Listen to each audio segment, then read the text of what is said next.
तपाईलाई स्वागत छ अर्को एपिसोडमा। हामीसँग छ आज गाडी डोङफेङ नामी भिगो, जुन चाहिँ यो गाडी रहेको छ। सबभन्दा पहिला यसको design massive cube inspired clean line with T shape headlights looks too aesthetic.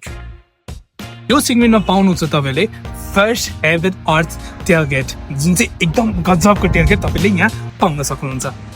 र यो गाडीको बुट स्पेस कुरा गरौँ भने तपाईँले एकदम ठुलो बुट स्पेस तपाईँले यहाँ पाउनुहुन्छ भने 500 लिटरको बुट स्पेस पाउनुहुन्छ। र यता तपाईँले पाउनुहुन्छ क्याम्पिङ मोड बाहिर जानको लागि।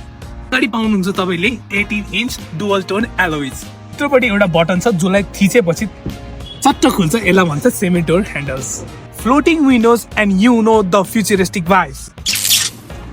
भित्र आउँदा त वाउ, कस्तो प्रिमियम र कस्तो स्मार्ट, यो त आफै अगाडि गयो। र अर्को कुरा के भने तपाईँले यहाँ पाउनुहुन्छ 12.8 इन्चको इन्फोटेनमेन्ट सिस्टम भने अगाडि तपाईँले पाउनुहुन्छ 8.8 इन्चको डिजिटल क्लस्टर, जुन चाहिँ यो गाडीमा फिचर भनेको त माई गड हो कि क्या हो।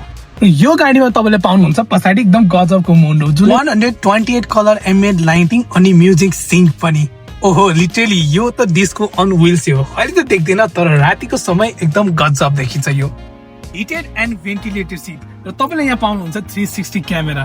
राइट, यताउति हेर्छ त खतरै हो कि क्या हो। र अर्को कुरा के भने तपाईँले यसमा लेभल 2 को एडास पनि पाउनुहुन्छ। सेफ्टीमा त नो कम्पेयर है। यो गाडी एकदम गजब भएको छ र मैले आफै पनि चलाएँ र यो गाडी मैले धेरै ठाउँमा कुदाएँ। यो गाडीको जुन फिचर्स छ, जुन सेफ्टी छ, यो फिचर सायदै मैले कुनै गाडीमा यो प्राइसमा पाएको थिएन होला। यो गाडी एकदम गजब छ, तपाईँले लिनुहोस् र मेरो लाइक, सेयर र सब्सक्राइब गर्न नबिर्सिनुहोस्। मेरो होइन, गाडी मान्डु नेपाल।